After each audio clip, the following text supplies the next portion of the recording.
Y vamos a continuar con la exposición de la historia primigenia, los primeros 11 capítulos de Génesis, pero específicamente continuemos la exposición del relato de la creación. Y como le he mencionado en otras ocasiones, uno de los principales propósitos al hacer esta serie de exposiciones del relato de la creación en particular y de toda la historia primigenia es poner el fundamento, los bloques de construcción para una visión bíblica del mundo, para una cosmovisión bíblica.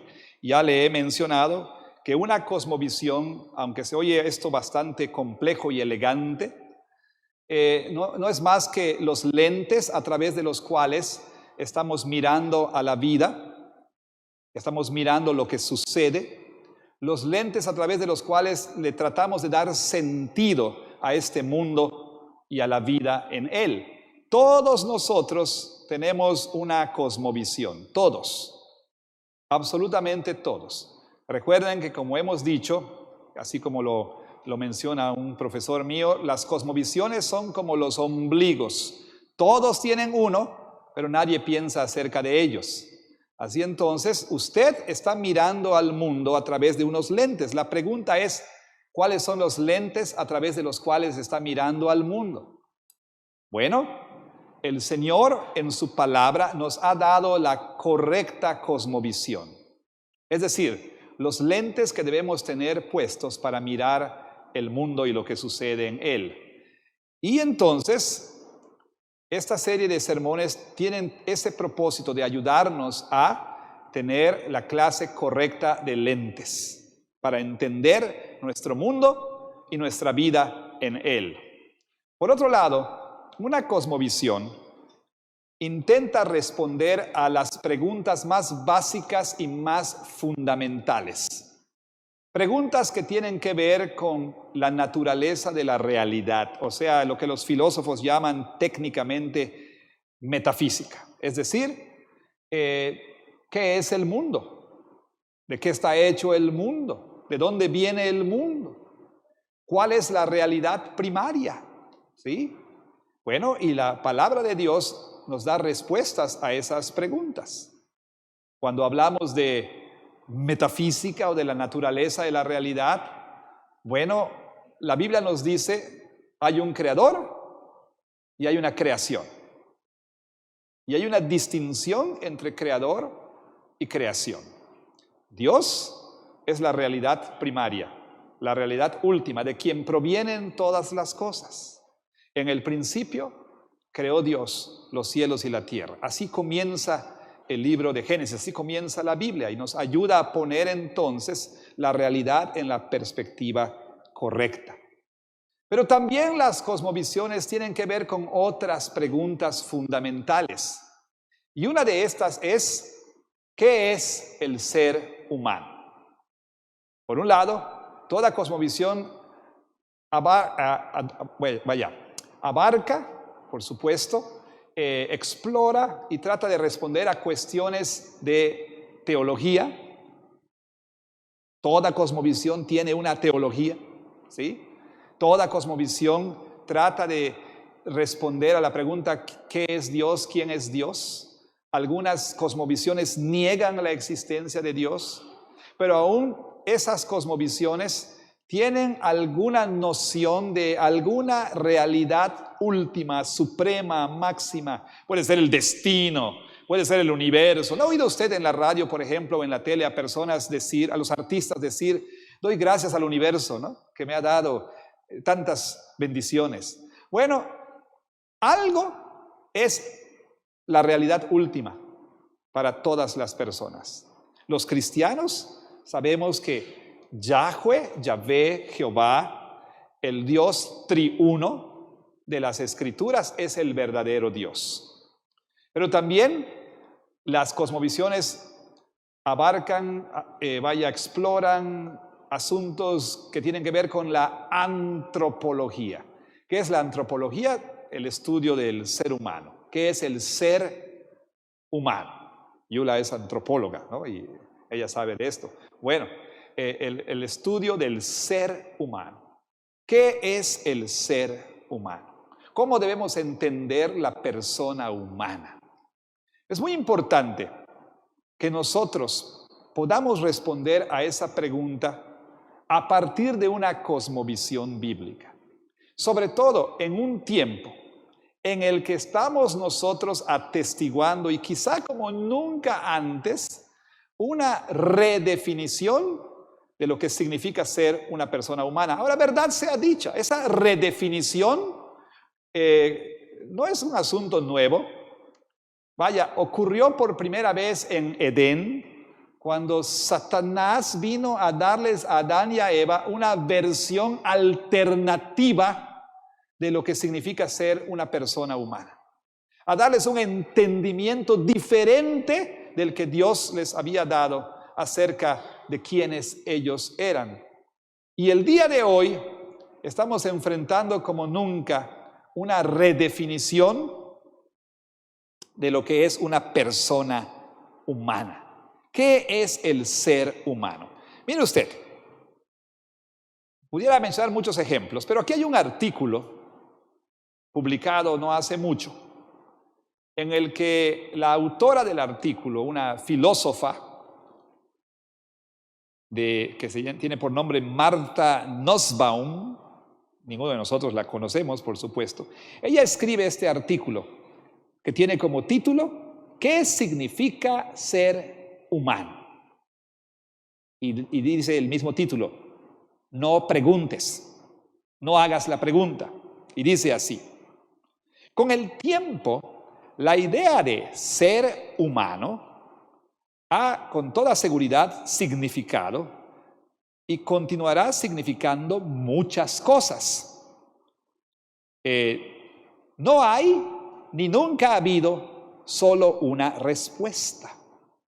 Bueno, pero una cosa que debiera estar incluida el día de hoy en esa respuesta es la habilidad, dice ella, de reconocer que la pregunta misma, es decir, ¿qué es ser humano? ¿Qué es ser un ser humano? ¿Qué es ser una persona humana? La pregunta misma, dice ella, noten, es en sí misma un problema.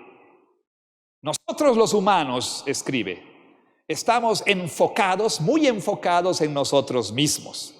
Tendemos a pensar que ser humano es de algún modo especial e importante.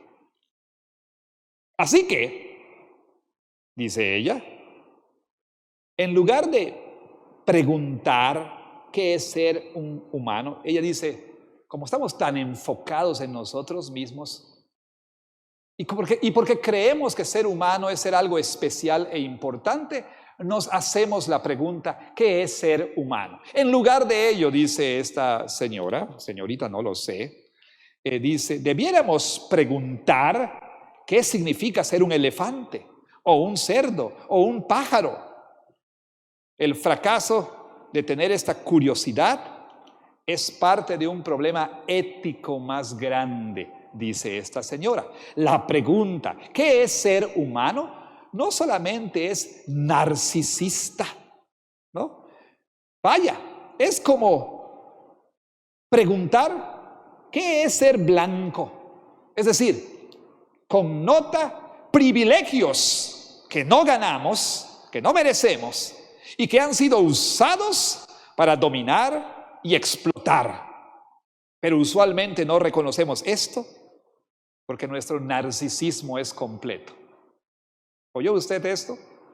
Esta persona está dando voz a algo que es cada vez más prominente en la cultura actual. Es decir, que no hay nada de especial en ser un ser humano. Que el ser humano no es más importante que otras especies. Que pensar que somos especiales es simplemente ser narcisistas. Bueno, ciertamente fuera de la iglesia encontramos ideas equivocadas acerca de lo que significa ser un ser humano. Pero tristemente, usted no tiene idea de cuán infectado está nuestro pensamiento con cosmovisiones no cristianas. De cuántas ideas tenemos en nuestra manera de pensar que no provienen de la palabra de Dios. Y en particular también nosotros tendríamos que pensar seriamente de que en la iglesia también podemos encontrar ideas erróneas acerca de lo que significa ser una persona humana, de lo que significa ser un ser humano. Bueno, la pregunta es importante y espero poder responderla a lo largo de unos cuantos sermones que vamos a tener con respecto a lo que sería una antropología bíblica. ¿Y por qué importa esto? Bueno, yo le voy a hacer una pregunta. ¿Por qué se levanta por la mañana? ¿Qué le motiva a levantarse por la mañana? ¿Qué le motiva a ir a trabajar? ¿Qué le motiva a vivir un día más? ¿Qué le motiva a arrastrarse a sí mismo para levantarse de esa cama? Créame que la respuesta a esas preguntas tiene una relación directa con lo que pensamos acerca de qué significa ser humanos, de qué significa vivir como humanos.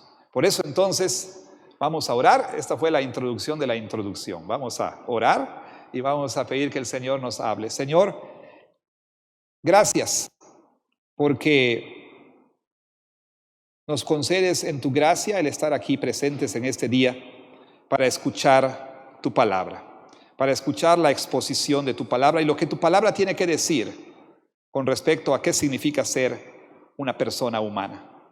Oh Señor, ayúdanos a construir una antropología bíblica, un entendimiento del hombre que provenga de tu palabra, que dé fundamento y orientación a nuestra vida como seres humanos en este planeta. Te lo pedimos, Señor, rogándote que tu Espíritu obre en nuestro intelecto, en nuestras emociones y en nuestra voluntad, en el nombre de Jesús. Amén. ¿Qué es el hombre? Bueno, una pregunta que ha sido hecha a lo largo de la historia. Y a lo largo de la historia ha habido diferentes respuestas a esa pregunta, ¿sí? Ya sea respuestas muy rudimentarias o cosmovisiones complejas, filosóficas, pero el hombre siempre ha tratado de responder a esa pregunta. Una de esas respuestas la encontramos en el Salmo 8. Y nosotros leímos el Salmo 8, ¿no es cierto? En el versículo 4, el rey David, escribiendo bajo la inspiración del Espíritu Santo, hace esta pregunta: ¿qué es el hombre para que tengas de él memoria? Ahora bien, algo que no se nota a simple vista es que en el hebreo la pregunta ¿qué es el hombre? No nada más es como que, digamos, David allá inquiriendo, preguntándose, tratando de averiguar qué es el hombre. Más bien David está expresando asombro.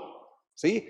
Asombro. La palabra hebrea está muy ligada a la expresión que encontramos al principio del Salmo. Es decir, oh Jehová, Señor nuestro, cuán grande es tu nombre en toda la tierra.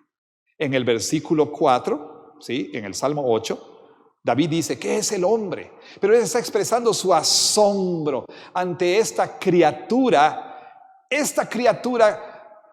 que Dios ha coronado de gloria y de honra. Bueno, ¿qué es el hombre? Otras respuestas se han ofrecido. Sócrates decía que precisamente la tarea principal del ser humano es conócete a ti mismo. Conócete a ti mismo. Y si bien es cierto que nosotros debemos desarrollar un entendimiento de quiénes somos como seres humanos, y si bien es cierto que la pregunta ¿qué eres o quién eres? ¿qué es el hombre? Es importante. A la luz de la teología, esa no es la principal pregunta, ni la pregunta prioritaria. Podemos decir, ¿qué es el hombre? Es la segunda pregunta más importante.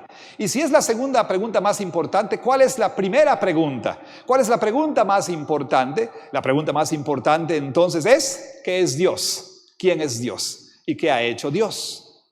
De hecho, David no comienza el Salmo 8 diciendo, ¿qué es el hombre para que tengas de él memoria? Comienza como, oh Jehová, Señor nuestro, cuán grande es tu nombre en toda la tierra. Antes de expresar asombro ante la gloria y dignidad y honor del ser humano, primero que nada David expresa asombro ante quién es Dios y asombro por las obras de Dios. Y esto entonces nos da un principio muy importante. Y el principio es este. La única manera en la que nosotros vamos a poder entender adecuadamente qué es un ser humano es si nosotros abordamos esa cuestión dentro del contexto del conocimiento de quién es Dios y qué ha hecho Dios. Pues después de todo, teología, como decía Scott Swain, se trata de Dios y de todas las demás cosas en relación con Dios o en relación a Dios.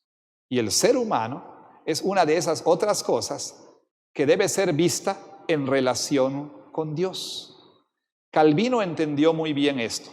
Y él comienza su obra, su magna obra, la institución de la religión cristiana, hablando acerca precisamente de que el conocimiento de Dios y el conocimiento del ser humano están interconectados. No podemos separar el conocimiento o el entendimiento del hombre del conocimiento de Dios. Si lo hacemos, entonces tendremos respuestas inadecuadas, deficientes, incorrectas acerca de qué es el ser humano. No podemos desligar el conocimiento del hombre del conocimiento de Dios. Y esto es muy importante. Ahora bien, en esta serie de sermones acerca de antropología bíblica, vamos a tratar de poner un fundamento. Usted recordará que Génesis es el libro de los comienzos, ¿no es cierto? Y en el libro de Génesis también podemos ver el principio de una antropología bíblica. Tenemos el fundamento allí para construir una adecuada antropología bíblica, un entendimiento bíblico de qué es el ser humano. Ahora, ¿qué es lo que vamos a ver entonces? Bueno, vamos a ver 3 tópicos, no hoy solo vamos a ver uno de ellos. Vamos a comenzar a ver uno de ellos. ¿Y cuáles son estos 3 tópicos? Bueno, cuando en la teología sistemática se estudia acerca del hombre, se usan 3 encabezados principales. Número 1, la naturaleza de la humanidad, la naturaleza del hombre. En otras palabras, ¿quién y qué es el hombre? ¿Sí? Por diseño de Dios. ¿Quién y qué es el hombre? Es decir, ¿qué somos? Los seres humanos, ¿qué somos? ¿Somos nosotros una máquina compleja? ¿Una máquina biológica compleja? ¿Somos máquinas pensantes? ¿Somos nosotros simplemente simios con un sentido superior de fashion y de higiene? ¿Somos nosotros dioses dormidos? ¿Qué somos? ¿Qué es el hombre? La naturaleza del hombre. Número 2, la vocación de la humanidad. Es decir, aquí nos preguntamos, ¿qué somos llamados a hacer? ¿A qué se nos llama? ¿Cuál es nuestro llamado como seres humanos? Y número 3, el propósito de la humanidad. ¿Cuál es el fin principal del ser humano? ¿Para qué existe el ser humano? ¿Cuál es su fin? Naturaleza del hombre, vocación del hombre, propósito del hombre. Son los temas que vamos a explorar en los siguientes domingos, que tienen absolutamente muchísimo que ver con usted y conmigo. El día de hoy vamos a comenzar a prestar atención al asunto de la naturaleza del ser humano. Y entonces vamos a tratar de entender al ser humano a partir de lo que la Biblia enseña. Y este es el mensaje que quisiera que el Espíritu Santo escribiera en nuestros corazones. Y este es: porque los seres humanos son la imagen de Dios, debemos vivir y tratar a otros con humildad y dignidad. Porque los seres humanos somos la imagen de Dios, debemos vivir y tratar a otros con humildad y dignidad. Ese es el mensaje en una cascarita de nuez. Y entonces, para ver esta verdad, vayamos a Génesis 1, 26 y 27. Tenga su Biblia ahí frente a usted. Génesis 1, 26 al 27. Para empezar a contestar la pregunta, ¿qué es el hombre? La primera respuesta a esta pregunta la encontramos en el versículo 26, cuando nosotros leemos: entonces dijo Dios, hagamos al hombre a nuestra imagen, conforme a nuestra semejanza. Hagamos al hombre a nuestra imagen, conforme a nuestra semejanza. Lo primero que nosotros notamos es que hay un rompimiento con el ritmo, el patrón de la obra creadora de Dios. Hasta este momento, la creación seguía este ritmo. Y dijo Dios, sea. Dios habló y dijo, sea. Y aquello que Él dijo, sea, fue hecho de acuerdo a su especie, de acuerdo a su clase. Sea, y fue hecho de acuerdo a su especie. Sea, y fue hecho de acuerdo a su especie. Pero cuando llegamos al versículo 26, vemos nosotros que ese patrón se interrumpe.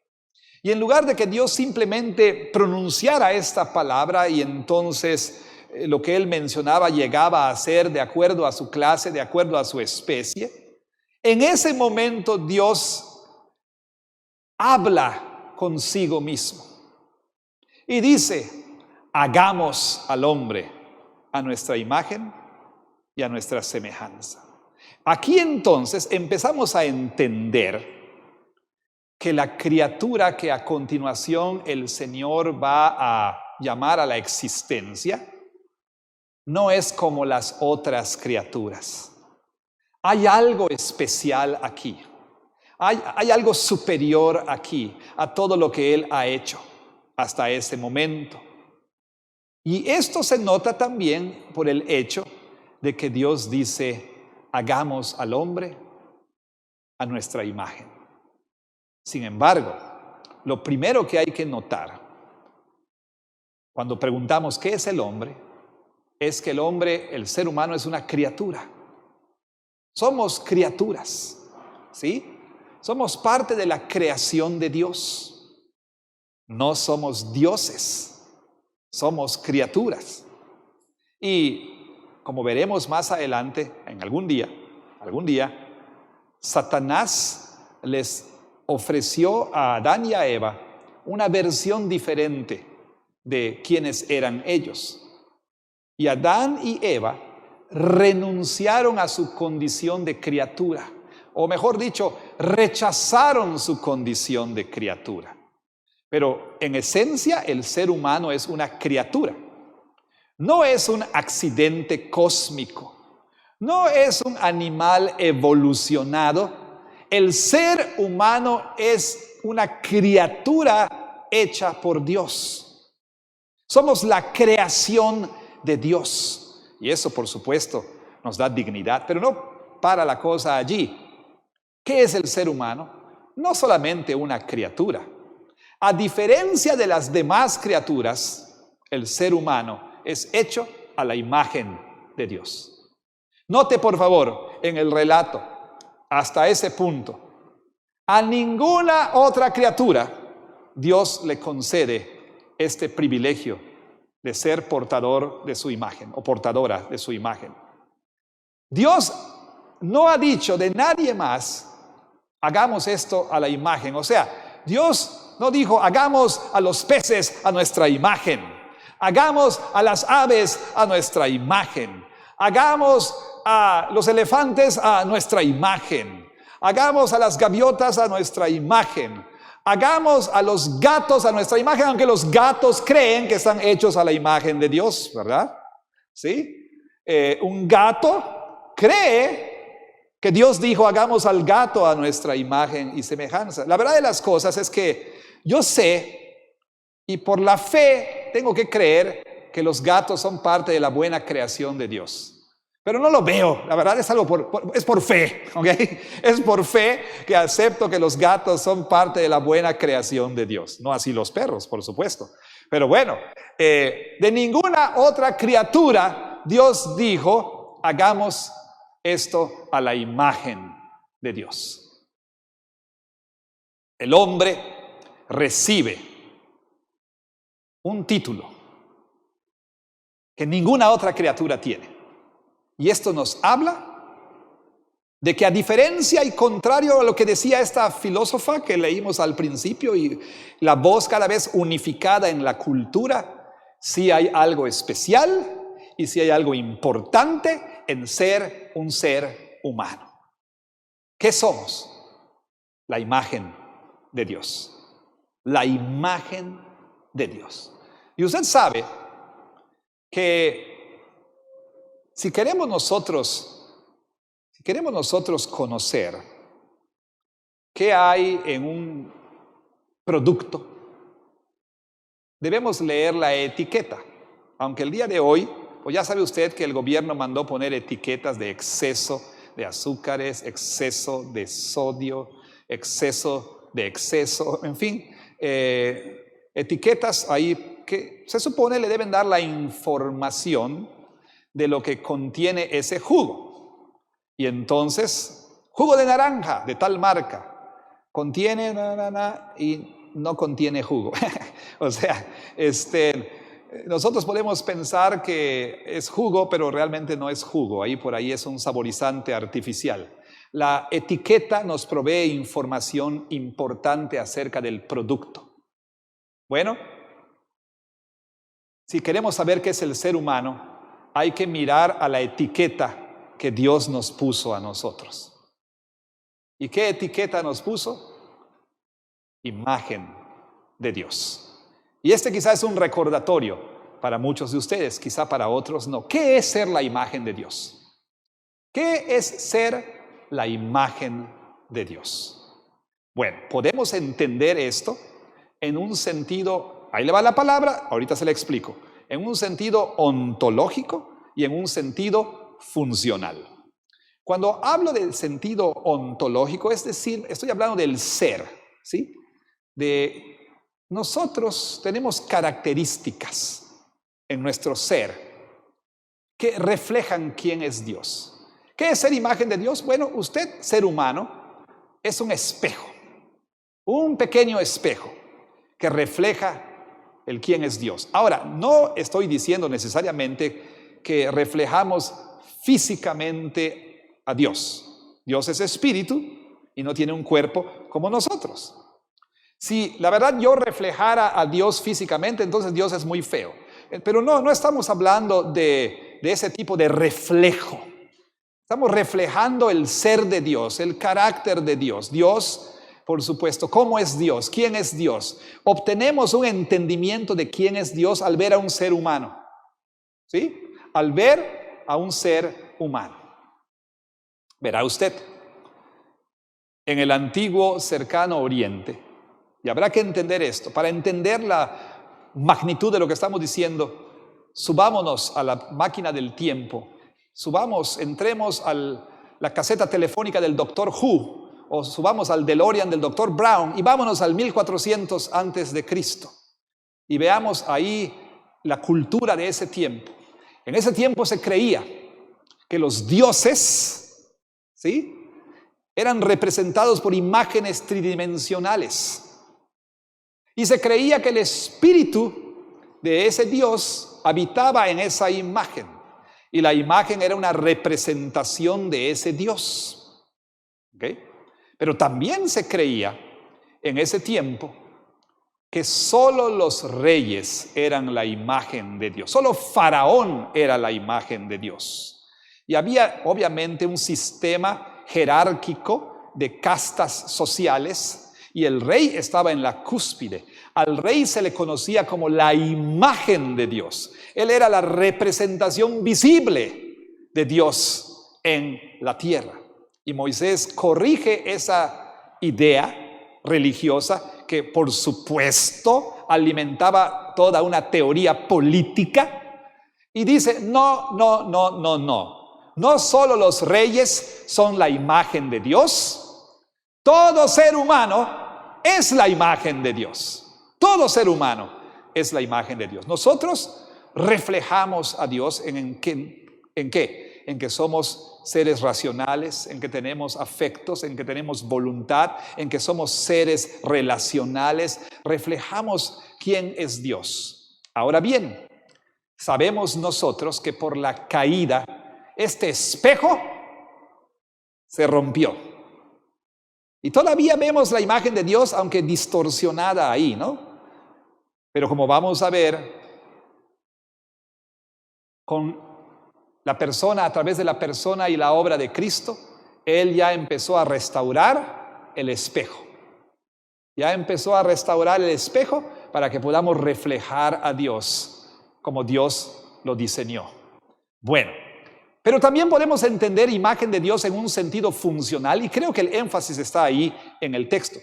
Dice así Génesis 1:26, hagamos al hombre a nuestra imagen, conforme a nuestra semejanza, y señoree en los peces del mar, en las aves, en las bestias, etc. Y señoree. Ahora, hay quienes nos apuntan al hecho de que la sintaxis hebrea ahí nos da la idea de que debemos leer esto de esta manera. Hagamos al hombre para que sea la imagen de Dios, para que funcione como la imagen de Dios, para que sirva como la imagen de Dios. ¿Sí? ¿Cómo? Señoreando. ¿Ok? Señoreando. ¿Qué quiere decir esto? Una vez más, vayamos al DeLorean y vayamos a 1400 antes de Cristo. En ese tiempo, los reyes mandaban hacer imágenes de sí mismos y ponían sus imágenes por todos lados, en todos los lugares de su señorío, en todos los lugares de su dominio, de su reino. ¿Qué significaban esas imágenes? La autoridad del rey, el dominio del rey, el señorío del rey. Bueno, ya usted empieza a entender esto, ¿verdad? Al hacer al ser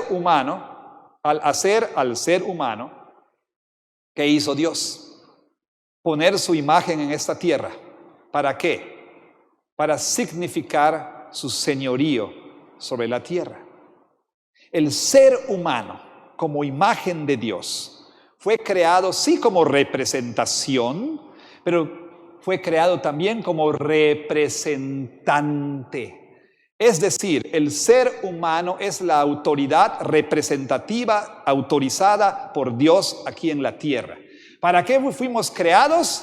Para señorear en nombre de Dios. En otras palabras, usted, ser humano, usted fue creado para ser un virrey, un vicerregente, para reinar aquí en la tierra, señoreando en nombre de Dios. Más de esto en otro sermón, pero por ahora quiero que centremos nuestra atención para ir ya concluyendo en lo siguiente. Todo esto nos habla de dos cosas. Nos habla de la humildad y de la dignidad del ser humano, por diseño divino. ¿Por qué humildad y por qué dignidad? ¿Verdad que todos nosotros tenemos problemas para encontrar una imagen personal balanceada. Por la caída tenemos problemas con nuestra autoimagen. Algunos de nosotros vamos al lado de la autoexaltación, ¿sí? Y empezamos a pensar que somos más de lo que somos, ¿sí? Y empezamos a mirar a los demás por encima del hombro. Y empezamos a pensar que, vaya, como seres humanos, bueno, nosotros estamos a la par de Dios. En otras palabras, hay quienes dicen soy Dios. Pero por otro lado, hay quienes dicen soy peor que el lodo. Soy peor que un gusano. No valgo nada, ¿sí? No valgo absolutamente nada. Y al mismo tiempo también nosotros tendemos a, cuando tratamos a otras personas, a exaltarlas demasiado o a denigrarlas. Y así tenemos en la música pop o en otro tipo de música, cómo se exalta, por ejemplo, a la mujer, ¿no? Y desde los clásicos de serenata como quiéreme porque ya logré ponerte en mi alma tu más grande altar, ¿no? Un altar a la mujer, un altar a la madre, un altar a Messi, un altar, o sea, empezamos a... Ustedes saben, por ejemplo, cómo se referían a Maradona, por ejemplo, ¿sí?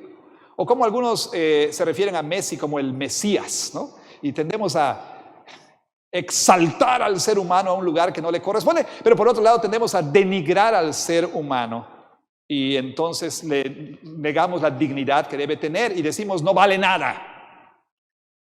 Me autoexalto, me autodenigro, exalto a otros, denigro a otros.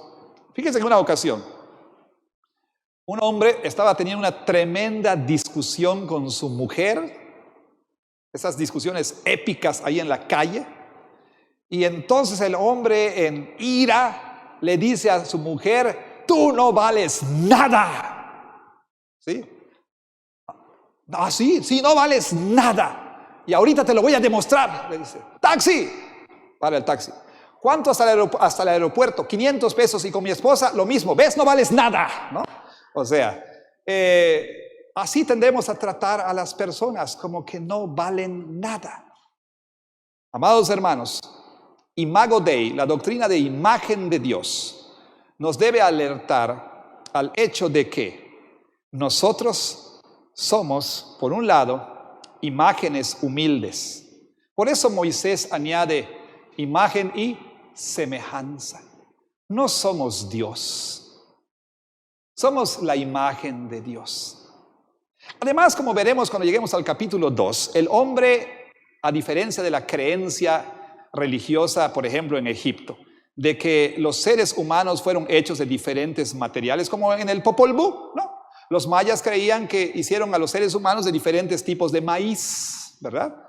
Y entonces en Egipto se creía que los faraones eran hechos de rubíes y de oro y de esmeralda y de diamantes, mientras que los esclavos habían sido hechos ¿de qué? Del polvo, del barro, del lodo. Pero ¿qué dice Moisés en Génesis 2?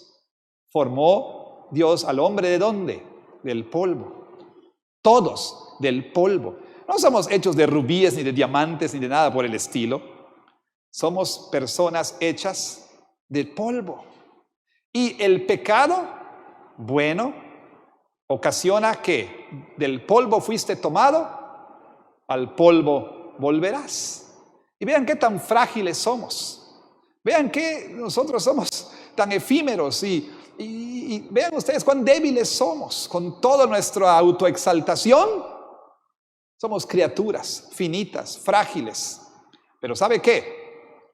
Somos la imagen de Dios. Imágenes humildes, pero la imagen de Dios. No somos la imagen de nada más, sino de Dios. Y eso le da al ser humano gran dignidad, grandísima nobleza y grandísima dignidad. Y por supuesto, esto tiene algunas implicaciones, varias implicaciones. No puedo mencionar todas aquí, pero puedo mencionar las siguientes.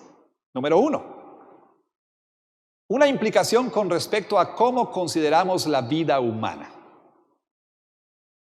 todo ser humano, ¿sí?, tiene dignidad, desde la concepción hasta la tumba. Usted sabe que el debate ahorita en la cuestión del aborto es este. Ya no es tanto si hay vida desde la concepción, ese no es el debate ahorita. Ya nadie discute que hay vida. La discusión va en otro sentido. No si es vida, sino si ese conjunto de células es una persona humana. Y entonces hay dos respuestas, dependiendo de la cosmovisión que se tiene. ¿Qué es este embrión? ¿Un ser humano en potencia o un ser humano con potencial? Y, por supuesto, una cosmovisión pagana, no cristiana, humanista, evolucionista, lo que usted quiera, verá al embrión como células y tejido y nada más. Pero desde la concepción hasta la tumba, ese anciano agonizante ahí es la imagen de Dios, ¿sí?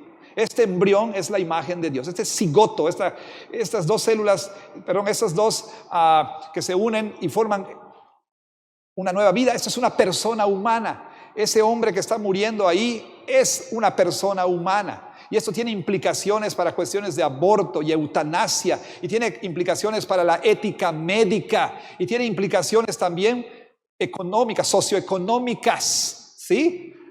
No debiera de ninguna manera un ser humano denigrar a otro al punto de la esclavitud. Usted sabe, las ideas tienen consecuencias. Si no, vean cómo viven en China, cómo el gobierno trata a los seres humanos en China. ¿Por qué? Porque no tiene una visión bíblica de qué es el ser humano. Por otro lado, otra implicación. ¿Cómo se ve usted? A usted mismo, ¿sí? Cuando se ve al espejo, ¿qué es lo que usted ve? ¿Tiende a denigrarse? Yo tengo esa tendencia pecaminosa. ¿O tiende a autoexaltarse? Usted tiene que entender y tiene que creer que usted tiene gran valor porque es un ser humano.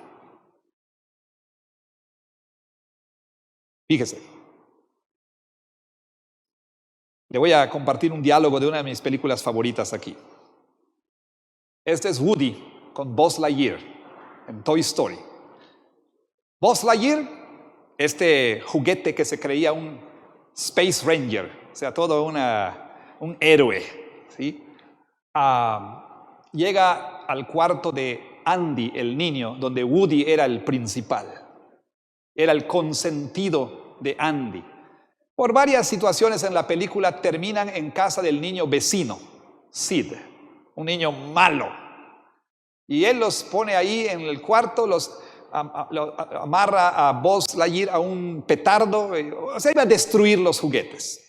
Pero no lo puede hacer porque empieza a llover, ¿no? Y ahí están Woody y Buzz en el cuarto de Sid. Y ese es el diálogo que hay, ¿sí? Woody está tratando de decirle a Buzz: hey, Buzz, ven aquí, ¿no? Y ayúdame a quitarme Estaba atrapado Woody en una caja y encima había una caja de herramientas muy pesada, no podía quitarla. Ven y ayúdame. Y entonces Buzz dice, pues no hacía caso. Y dice: vamos, Buzz, vamos, no puedo hacer esto sin ti, necesito tu ayuda. Y él dice: no puedo ayudar. ¿Por qué? Porque Buzz descubrió que no era ese Space Ranger que él creía que era un simple juguete.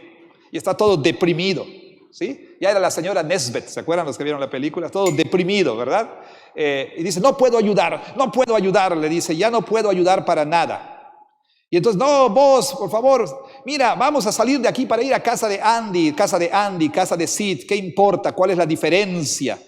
Y dice: Buzz, no estás pensando claramente, seguro te golpeaste mucho y no estás pensando claramente. No, Woody, por primera vez estoy pensando claramente. Tenías razón todo el tiempo. No soy un Space Ranger, solo soy un juguete, un pequeño, insignificante y estúpido juguete. ¡Hey, espera un minuto! Ser un juguete es mucho mejor que ser un Space Ranger. Ah, sí, ¿cómo no? No, sí. Woody, mira, dice, allá en esa casa hay un niño que piensa que tú eres lo más grande. Y no es porque eres un Space Ranger, no, es porque eres su juguete. Eres su juguete. Y entonces vos mira a sus partes de plástico y a su centro de control ahí, que era una etiqueta nada más. Pero ¿por qué Andy me querría a mí? Dice Buzz. ¿Por qué Andy te querría a ti? ¡Mírate! Tú eres Buzz Lightyear.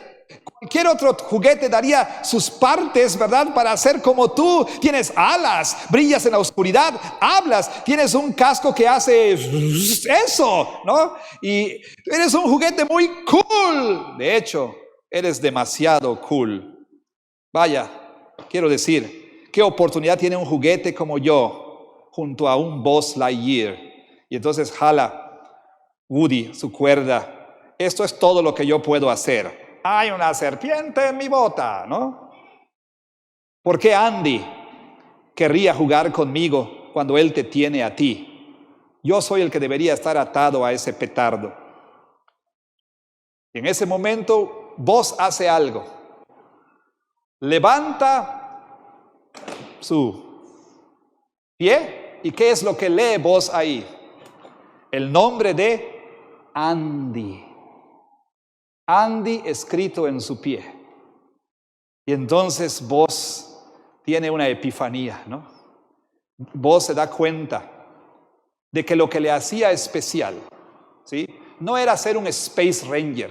Usted no es especial porque es ingeniero o arquitecto o porque es pastor o porque, vaya, tiene maestría o tiene un doctorado o porque tiene esto, aquello o lo otro. Usted no es especial por la etiqueta que está en su ropa, que dice Abercrombie & Fitch o que dice Polo o Ralph Lauren o lo que sea. Usted no es especial por esa etiqueta o por lo que aparece aquí en la camiseta o por lo que dicen los tenis. Usted es especial porque así como en el pie de Buzz había el nombre Andy, en usted está imagen de Dios. Usted es especial porque es la imagen de Dios. Corrompida, sí, pero restaurada en Cristo. Y usted está en proceso de restauración. Porque como Romanos 8:28 dice, Dios nos predestinó para ser hechos conforme a la imagen de su Hijo Jesucristo. Y Pablo nos dice que el ser humano en Cristo es una nueva creación. Y esto quiere decir que estamos siendo recreados a la imagen de Cristo. ¿Para qué? Para ser humanos como debimos ser, para vivir nuestra humanidad como debimos vivirla. Y una tercera y última implicación es esta. Para ello vamos a Santiago 3:9. Santiago 3:9. Una implicación final de esto. Dice así Santiago en su epístola capítulo 3, versículo 9. Dice lo siguiente. Permítame aquí. Dice así. Hablando acerca del uso de nuestra lengua. Con ella bendecimos al Dios y Padre, y con ella maldecimos a los hombres. Y luego ¿qué dice? Que están hechos a la semejanza de Dios. ¿Cuál es la implicación? Bueno, así como usted está hecho a la imagen de Dios y tiene altísima dignidad, los demás a su alrededor son la imagen de Dios. Son portadores de la imagen de Dios. Y yo soy tan culpable quizá como usted. ¿Por qué? Santiago dice que con nuestra lengua podemos denigrar a los hombres que están hechos a semejanza de Dios. Esta doctrina tiene implicaciones para cómo tratamos a los otros seres humanos. Recuerde, esa persona que usted denigra, a quien yo denigro, esa persona a quien yo ofendo, esa persona de quien hago mofa y burla, es la imagen de Dios. ¿Y qué de los no cristianos? Siguen siendo imagen de Dios. ¿Y qué de los homosexuales? Son la imagen de Dios. ¿Y qué de ese borracho? Es la imagen de Dios. ¿Y qué de ese sicario? Es la imagen de Dios. Corrompida, sí, pero es la imagen de Dios. ¿Y qué de esa persona? Es la imagen de Dios. ¿Y qué del que le va a la América? Es la imagen de Dios. Sigue siendo la imagen de Dios. Y entonces eso nos llama a tratar a esa persona con dignidad, con respeto, porque es la imagen de Dios. Creo que usted y yo y usted, tenemos que confesar que no pensamos mucho acerca de esto cuando se trata de relacionarnos con otros. Las personas a nuestro alrededor son imágenes nobles y dignas de Dios, y debemos tratarlas con esa dignidad. Así entonces, hermanos, ¿qué es un ser humano? Empezamos a contestar esta pregunta. El ser humano es la criatura especial de Dios. ¿Por qué? Porque el ser humano es la imagen de Dios. Y porque el ser humano es la imagen de Dios, debemos nosotros vivir y tratar a otros con humildad y con dignidad. ¿Puedo hacer esto por mí mismo? No. ¿Puedo tener una imagen adecuada de mí mismo por mí mismo? No. ¿Puedo yo tratar a otros con esa dignidad? No. Necesito a Cristo, la verdadera imagen de Dios. Y necesito la gracia de Dios, que va recreándome y transformándome y renovándome más y más en semejanza de Cristo. Así que al venir a la mesa del Señor, pidámosle dos cosas. Una, Señor, ayúdame a verme a mí mismo como ser humano, ¿sí? Con dignidad. Y dos, ayúdame a ver a otros como seres humanos que también tienen dignidad. Que Dios bendiga su palabra. Amén.